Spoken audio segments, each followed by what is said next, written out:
আসসালামু আলাইকুম রহমতুল্লাহি ওবরাকাতুহ। বিসমিল্লাহির রহমানির রহিম। আলহামদুলিল্লাহ রব্বিল আলামিন ওয়াল আকিবাতু লিল মুত্তাকিন ওয়াসসালাতু ওয়াসসালামু আলা নাবিয়্যিহি মুহাম্মাদিন ওয়া আলিহি ওয়া আসহাবিহি আজমাইন। আম্মা বাদ। সম্মানিত দিনদার ভাই বোনেরা, আজকে আমি এই শবে বরাতের রজনীটি সহিহ হাদিসের ভিত্তিতে কিভাবে সুন্দরভাবে উদযাপন করা যায় সেই বিষয়ে 12টি হাদিসের আলোকে 12টি আমল নিয়ে আপনাদের সামনে কথা বলবো। বন্ধুরা আমার, আমি প্রত্যেকটা আমল আপনাদের সামনে আলোচনা করে যাব। ফজিলতের হাদিসটি আপনাদের সামনে এখানে স্ক্রিনে দিয়ে দিব। ফজিলতগুলো নিয়ে আমি দীর্ঘ আলোচনা করতে চাই না, যেহেতু সময় কম, 12টি আলোচনা করতে অনেক সময় লেগে যাবে। তাই আপনাদেরকে আমি অনুরোধ করব আমার আলোচনাটি আজকে শুরু থেকে শেষ পর্যন্ত আপনারা দেখবেন, যারা অন্তত শবে বরাতের রাতটি সুন্দরভাবে ইবাদত বন্দেগীর মধ্যে কাটাতে চান। আমাদের অনেক মা বোন বিশেষ করে আমাকে ফোন করেছেন যে হুজুর, সহিহ হাদিসের আমলগুলো আমাদের জানিয়ে দেন, যাতে করে আমরা পবিত্র লাইলাতুল বরাত সহিহ হাদিসের ভিত্তিতে পালন করতে পারি। সারা রাত্রের ইবাদতগুলো যেন আমাদের সহিহ হাদিসের মধ্যেই থাকে, সেজন্য একদম সহিহ হাদিসের ভিত্তিতে আমাদের কিছু আমল দিন, যাতে করে আমরা রাত্রি উদযাপন করতে পারি। তো বন্ধুরা আমার, আপনারা জানেন আরবি মাস বা আরবি তারিখ গণনা শুরু হয় সন্ধ্যা থেকে, অর্থাৎ সূর্যাস্ত থেকে আরবি তারিখ গণনা শুরু হয়। সে হিসাবে 14ই শাবান দিবাগত রাত শুরু হয়ে যাবে 14ই শাবান মাগরিবের আজানের সাথে সাথে। তাই আমি আজকের আলোচনার শুরুর বিষয়বস্তুটি আমি নির্ধারণ করেছি মাগরিবের আজান হওয়ার সাথে সাথে দোয়া করা। বন্ধুরা আমার, পবিত্র বিভিন্ন হাদিস শরীফের মধ্যে রয়েছে আজানের সময় দোয়া কবুল হয়। সেটি জোহর, মাগরিব, আসর যে আজান হোক না কেন, আজানের সময় দোয়া কবুল হয়, এটি পবিত্র হাদিস শরীফের মধ্যে রয়েছে। শবে বরাতের রাতে সূর্যাস্তের সাথে সাথে আল্লাহ রাব্বুল আলামিন নিকটতম আসমানে চলে আসেন এবং বান্দাদেরকে ডেকে ডেকে বলতে থাকেন, তোমাদের কার কি সমস্যা আছে আমার কাছে বলো। কে ক্ষমা প্রার্থনা করবে আমার কাছে ক্ষমা চাও, আমি তোমাকে ক্ষমা করে দেব। কে রিজিক তালাশ করতেছো আমার কাছে রিজিক চাও, আমি তোমাকে রিজিক দিয়ে দেবো। কে বিপদগ্রস্ত আছো, তোমার বিপদের কথা আমার কাছে বলো, আমি তোমার বিপদ দূর করে দেব। এভাবে আল্লাহ রাব্বুল আলামিন যেহেতু সূর্যাস্তের সাথে সাথেই ডাকাডাকি শুরু করেন বান্দাদেরকে, অতএব আমি বলবো যেসব মা বোন এবং যে সমস্ত ভাই বোনের কোনো আল্লাহ রাব্বুল আলামিনের কাছে বিশেষ কোনো আরজি রয়েছে, বিশেষ কোনো দোয়া রয়েছে, যে দোয়াটি কবুল হওয়া একান্তই প্রয়োজন, এরকম কোনো দোয়া থাকলে আপনারা আসরের নামাজের পর থেকেই একটু প্রস্তুতি নেবেন। ওযু করে পাক পবিত্র হয়ে মাগরিবের আজানের অপেক্ষায় থাকবেন। মাগরিবের আজান শুরু হয়ে গেলে আপনার দোয়া আপনি এই আজান চলাকালীন সময়ে শুরু করে দেবেন।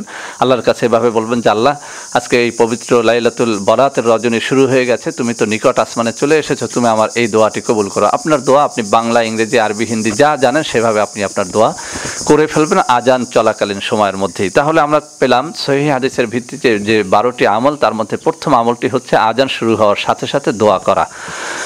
বন্ধুরা আমার, দ্বিতীয় যে আমলটি সেটি হচ্ছে মাগরিবের নামাজ তো আমরা পড়বই, জামাতের সাথে পুরুষেরা পড়ব, মা বোনেরা আপনারা ঘরে বসে নামাজ পড়বেন। এই মাগরিবের নামাজ আদায়ের সাথে সাথে সালাম ফিরিয়ে বা 2 রাকাত সুন্নাত নামাজ মাগরিবের পরে পড়ে আপনারা 6 রাকাত আওয়াবিনের নামাজ পড়বেন। বন্ধুরা আমার, আউলিয়া কেরামের যতগুলো ভালো অভ্যাস আমরা দেখি, তার মধ্যে একটি অভ্যাস হচ্ছে সব আউলিয়া কেরাম বুজুর্গানের দিন মাগরিবের নামাজের পরে 6 রাকাত বা কোনো কোনো আউলিয়া কেরাম 12 রাকাত আওয়াবিনের নামাজ পড়েন। তো বন্ধুরা আমার, তিরমিজি শরীফের সহিহ হাদিসের মধ্যে রয়েছে মাগরিবের নামাজ আদায়ের পরে যে ব্যক্তি 6 রাকাত আওয়াবিনের নামাজ আদায় করে, তার নামা আমলে 12 বছরের নফল বন্দেগীর সওয়াব লেখা হয়। সুবহানাল্লাহি ওয়া বিহামদিহি সুবহানাল্লাহিল আযীম। তো বন্ধুরা আমার, আমি একটু দেখিয়ে দিচ্ছি কিভাবে আওয়াবিনের নামাজ আদায় করবেন। মাগরিবের নামাজ, ফরজ নামাজ 3 রাকাত শেষ করার পরে 2 রাকাত সুন্নাত নামাজ পড়বেন। এরপরে এভাবে নিয়ত করবেন, হে আল্লাহ, আমি তোমার সন্তুষ্টির জন্য 2 রাকাত আওয়াবিনের নামাজ আদায় করতেছি, আল্লাহু আকবার। এভাবে বলে হাত বাঁধবেন। এরপরে যথারীতি অন্যান্য নামাজের মতো সানা পড়বেন, সুবহানাকা আল্লাহুম্মা ওয়া বিহামদিকা ওয়া তাবারাকা ইসমুকা ওয়া তাআলা জাদ্দুকা ওয়া লা ইলাহা গায়রুক, এই দোয়াটি পড়বেন। এরপরে সূরা ফাতিহা পড়বেন। সূরা ফাতিহার সাথে আপনি যে কোনো সূরা পড়তে পারেন, সবথেকে ভালো হয় আপনি সূরাতুল ইখলাস 3 বার পাঠ করবেন, কেননা সহিহ হাদিসের মধ্যে রয়েছে 3 বার সূরা ইখলাস পাঠ করলে 1 খতম কোরআন শরীফের সওয়াব হয়। যেহেতু আপনি 6 রাকাত নামাজে আপনি সূরা ইখলাস যদি 3 বার করে পাঠ করেন, তাহলে আপনার 6 খতম কোরআন তেলাওয়াতের সওয়াব আপনি পেয়ে গেলেন। সেজন্য প্রথম রাকাতে এভাবে সূরা ফাতিহার পরে 3 বার সূরা ইখলাস বা কুল হুয়াল্লাহ সূরা পাঠ করবেন। এরপরে যথারীতি রুকু সিজদা করে দাঁড়িয়ে যাবেন, দ্বিতীয় রাকাতেও আপনি সূরা ফাতিহার পরে আবার সূরা ইখলাস 3 বার পাঠ করবেন। এভাবে 2 রাকাত করে সালাম ফিরিয়ে আবার দাঁড়িয়ে যাবেন। এভাবে 2 রাকাত করে 6 রাকাত। আর যদি কেউ ভালো মনে করেন 12 রাকাতও আপনারা পড়তে পারেন। তাহলে 6 রাকাত আওয়াবিনের নামাজ আমাদের দ্বিতীয় আমল হবে শবে বরাতের রাত্রিতে মাগরিবের নামাজের পরে। বন্ধুরা আমার, এই মাগরিবের নামাজ আদায় করে 6 রাকাত আওয়াবিনের নামাজ পড়ে এরপরে যে আমলটি আমরা করব সেটি হচ্ছে কিছু সময় জিকির আজকার করা। যদি আপনারা পুরুষ হন তাহলে মসজিদে জিকির আজকার করবেন, যদি আপনারা মা বোন হন তো ঘরের মধ্যেই জায়নামাজ থেকে উঠে না গিয়ে বাজে গালগপ্পের সময় নষ্ট না করে কিছু সময় জিকির আজকার করা। এখন কি জিকির আপনি করবেন? আফজালুজ যিকরি লা ইলাহা ইল্লাল্লাহ, সহিহ হাদিস। আপনার আল্লাহ রাব্বুল আলামিনের রাসূল বলেছেন সবথেকে উত্তম জিকির হচ্ছে লা ইলাহা ইল্লাল্লাহ পাঠ করা। আপনি 500 বার 1000 বার বা 2000 বার তাসবিহ নিয়ে হাতে গুনে গুনে মেয়েরা চুপে চুপে এভাবে বলতে পারবেন লা ইলাহা ইল্লাল্লাহ, লা ইলাহা ইল্লাল্লাহ। পুরুষরা মসজিদে সম্মিলিতভাবে অথবা একা একা লা ইলাহা ইল্লাল্লাহ এভাবে আপনি 500 বার 1000 বার একদম আল্লাহ রাব্বুল আলামিনের দিকে আপনার মন নিবিষ্ট মনে আপনি এই জিকির আপনি করবেন। কিছু সময় এভাবে করে আপনি সময়টা কাটাবেন যাতে করে এশার নামাজের ওয়াক্তটা চলে আসে। যখন এশার নামাজের ওয়াক্তের খুব কাছাকাছি আপনি এই জিকির আজকার করতে করতে চলে আসবেন, তখন হালকা একটু মোনাজাত দিয়ে আপনি বাসায় চলে আসবেন। পুরুষ নারী সবাইকে আমি বলবো আপনারা শবে বরাতের রাত্রে গোসল করে নিতে পারেন। এটি যদিও কোনো সহিহ হাদিসে আমি পাইনি, তদুপরিও আমি বলবো এটি আমাদের অনেক আগে থেকে আমলটি সবাই করে আসছে।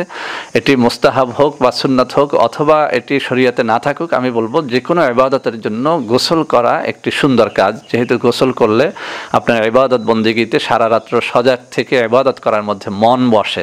যেভাবে আমরা অফিসে যাওয়ার আগে গোসল করি, কোনো একজন বুজুর্গ বা কোনো এমপি মিনিস্টারের সাথে দেখা করতে গেলে আগে গোসল করে ভালো ড্রেস পরে আতর গোলাপ সেন্ট মেখে তারপরে যাই। আল্লাহ রাব্বুল আলামিনের ইবাদত করবেন, আপনি একটু পরিচ্ছন্ন হয়ে নিলেন, গোসল করে নিলেন, এটি আপনার ইবাদতে আপনার মন বসতে আপনাকে সহযোগিতা করবে।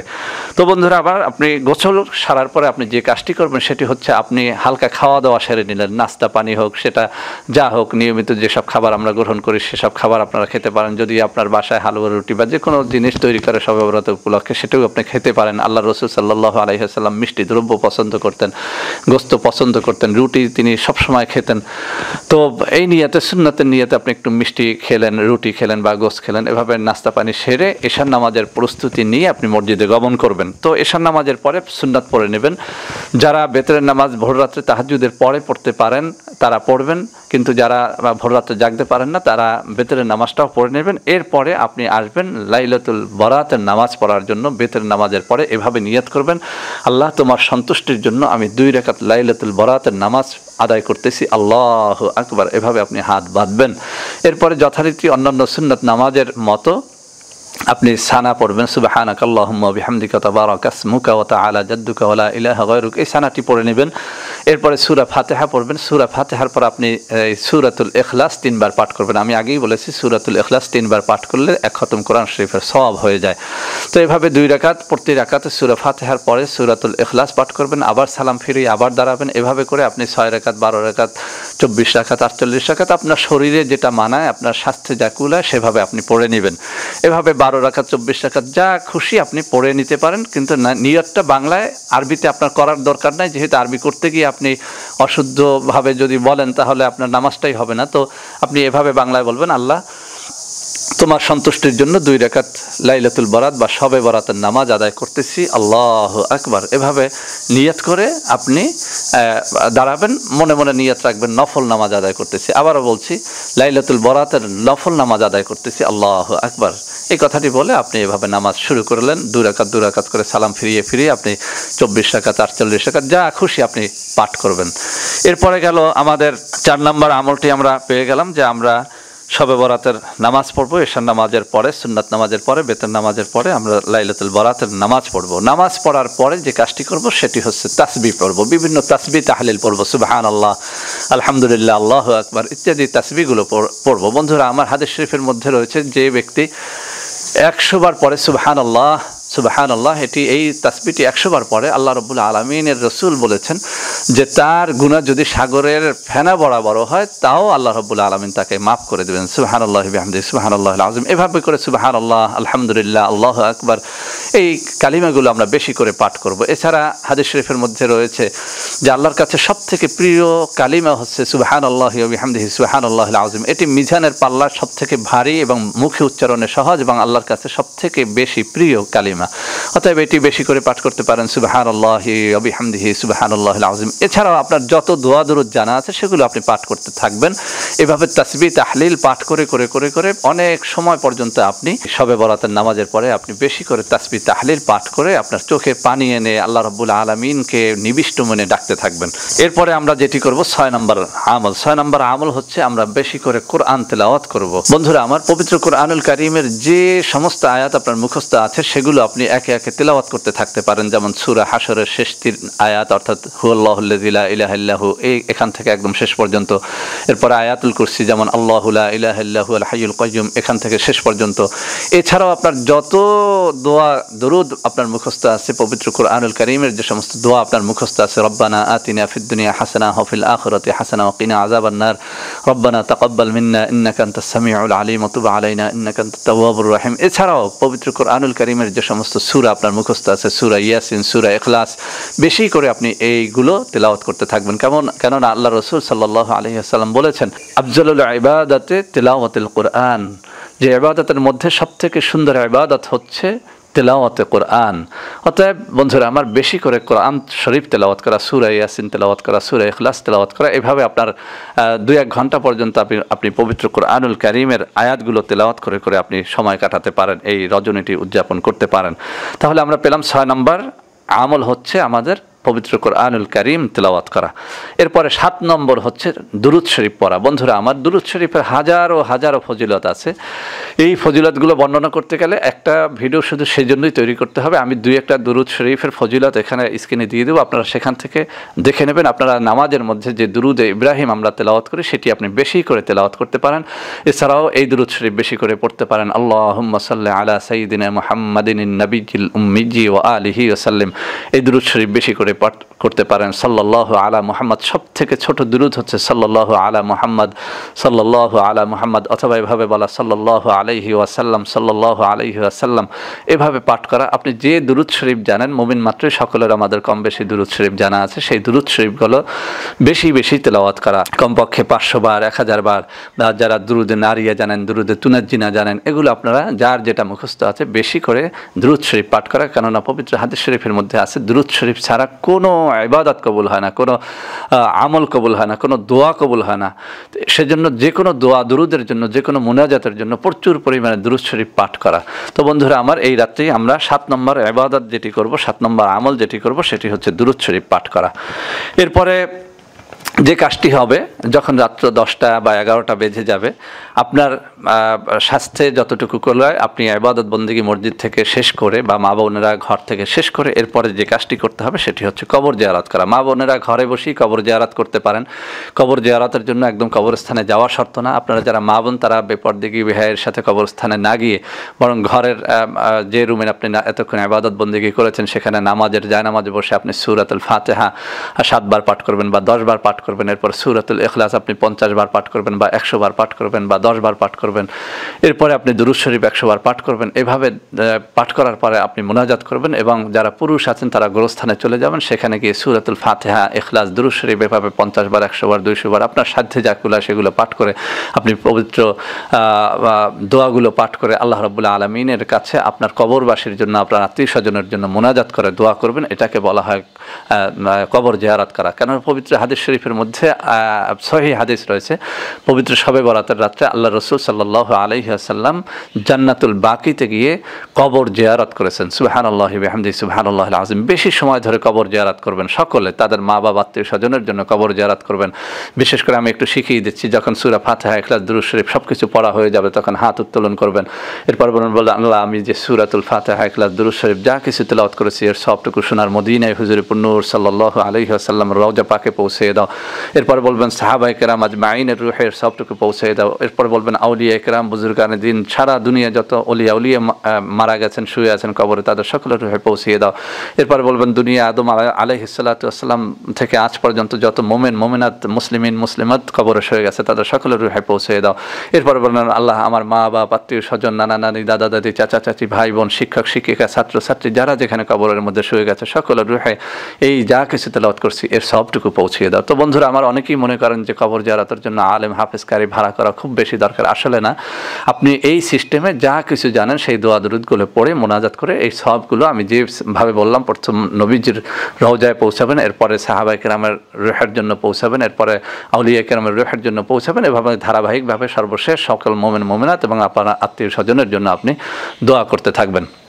তো বন্ধুরা আমার, আমরা পেলাম কবর জিয়ারত ৮ নম্বর আমল আমরা শবে বরাতের রাত্রে করব, যেহেতু এটি সহিহ হাদিসের মধ্যে রয়েছে আমরা কবর জিয়ারত করব। এরপরে ৯ নম্বর হচ্ছে, আমি যদি এরপরে আপনি যদি আরও সময় জাগ্রত থাকতে পারেন, সারা রাত্র যদি জাগ্রত থাকতে পারেন, ভালো ইবাদত বন্দেগীর মধ্যে কাটাবেন, নারী হন পুরুষ হন, আর যদি সেটি না থাকতে পারেন তাহলে আপনি ঘুম যাবেন। ঘুম থেকে উঠে আপনি রাত্রে আপনি আগেই অ্যালার্ম দিয়ে রাখবেন আপনার মোবাইলে অথবা আপনার ঘড়ির মধ্যে, এবং রাত্রে আপনি জাগবেন তাহাজ্জুদের নামাজ পড়ার জন্য। বন্ধুরা আমার, হাদিস শরীফের মধ্যে রয়েছে তাহাজ্জুদের নামাজ হচ্ছে আল্লাহ রাব্বুল আলামিনের কাছে ফরজ ইবাদতের পরে, ফরজ নামাজের পরে সকল নফলের মধ্যে তাহাজ্জুদের নামাজ হচ্ছে সর্বোত্তম নফল ইবাদত। সুবহানাল্লাহি ওয়া বিহামদিহি সুবহানাল্লাহিল আযীম। অতএব বেশি করে তাহাজ্জুদের নামাজ পড়া, 2, 4, 6, সব থেকে কম 2 রাকাত, উপরে আপনি 6 রাকাত, 4 রাকাত, 8 রাকাত, 12 রাকাত এভাবে আপনি পড়তে পারেন। তো তাহাজ্জুদের নামাজের নিয়তটাও এভাবে করবেন, হে আল্লাহ আমি তোমার সন্তুষ্টির জন্য 2 রাকাত তাহাজ্জুদের নামাজ আল্লাহর রাস্তায় আদায় করতেছি, আল্লাহু আকবার। এভাবে আপনি হাত বাঁধবেন, এরপর সানা পড়বেন, অর্থাৎ সুবহানাকাল্লাহুম্মা এই দোয়াটি পড়বেন, এরপর সূরাতুল ফাতিহা পড়বেন, এরপর সূরা ইখলাস 3 বার পড়বেন, অথবা যে কোনো সূরা আপনি পড়বেন।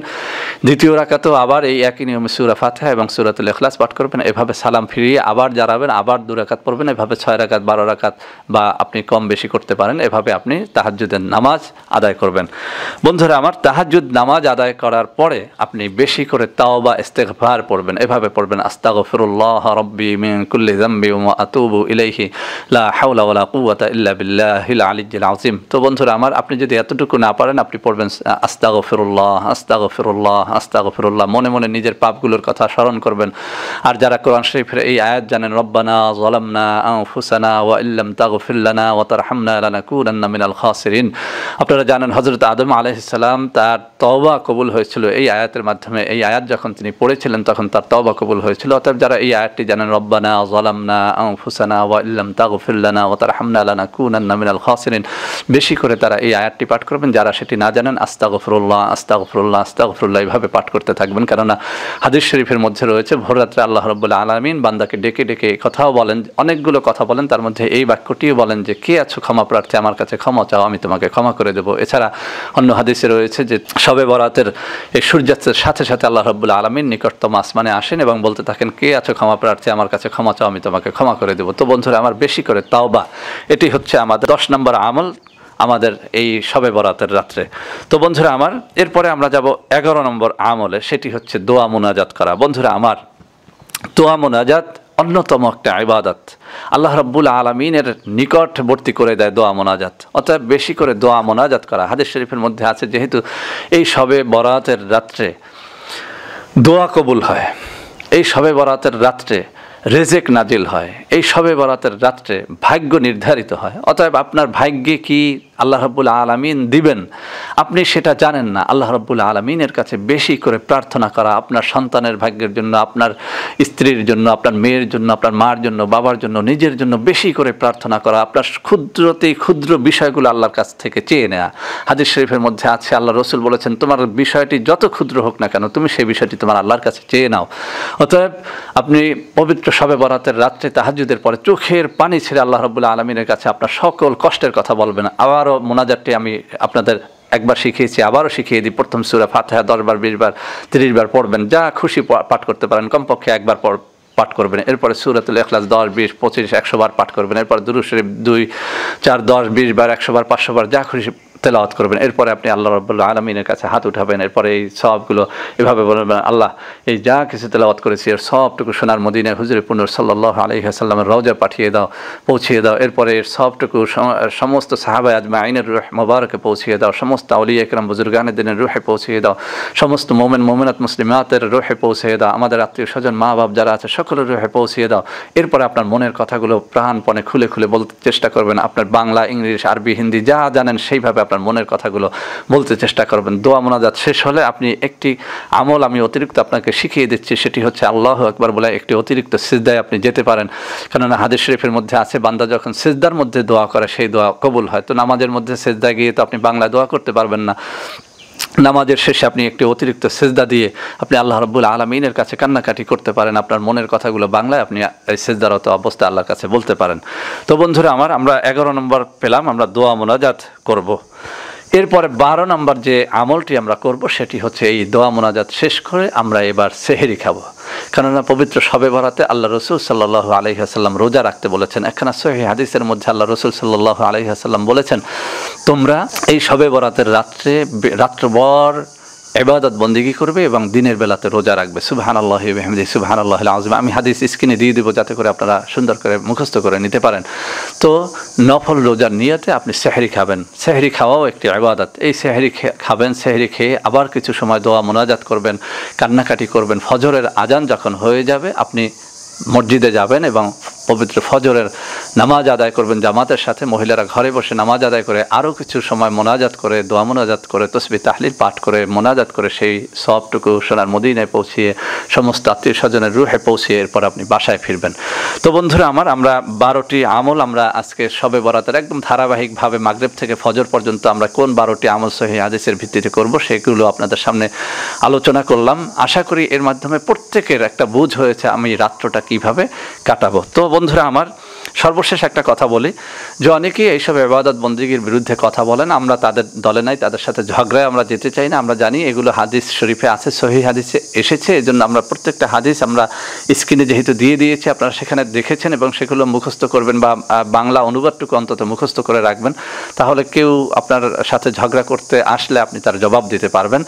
তো বন্ধুরা আমার, বেশি করে নেক আমল করা এটি মুমিনের খাসলাত, আর ইবাদত বন্দেগী কম করতে উৎসাহিত করা হচ্ছে ইবলিসের খাসলাত। ইবলিস চায় না আপনি রাত্রভর ইবাদত করেন, কোরআন তেলাওয়াত করেন, জিকির আজকার করেন, কিন্তু আল্লাহ রাব্বুল আলামিন চায় যে বান্দারা বেশি করে ইবাদত বন্দেগী করুক। তো বন্ধুরা আমার, এই শবে বরাত উপলক্ষে আমাদেরকে বেশি করে ইবাদত বন্দেগী করার তৌফিক আল্লাহ রাব্বুল আলামিন আমাদেরকে দান করেন। ভিডিওটি ভালো লাগলে লাইক করবেন, কমেন্ট করবেন, শেয়ার করবেন, আর আমাদের এই চ্যানেলটিকে ভালোবেসে সাবস্ক্রাইব করবেন। আল্লাহ হাফেজ। আসসালামু আলাইকুম ওয়া রাহমাতুল্লাহি ওয়া বারাকাতুহু।